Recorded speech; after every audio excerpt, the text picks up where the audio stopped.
لا تقربوا الزنا جاء ربين زنان دلقنا جنة تنتياتنا جاء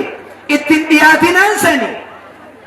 harkan fuudhinaa jechu ittin dhiyaatinaan san miseejii ittin barreessinaa jechu ittin dhiyaatinaa jechuun san mana tokko keessa wajjin hin taa'inaa jechu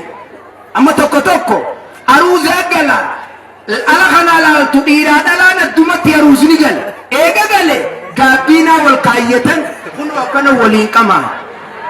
akka muka tokko waliin maxxananii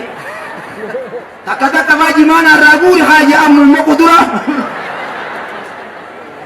akkana malee kan mirkaannee jira kanaaf ani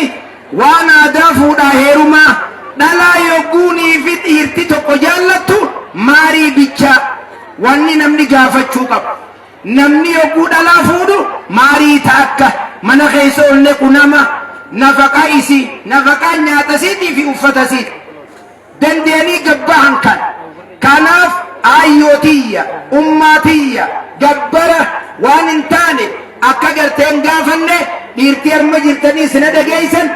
ati dachiin balleessin dhalaarraa waa fudhachuun hin jiru dhiirtichi dhalaanis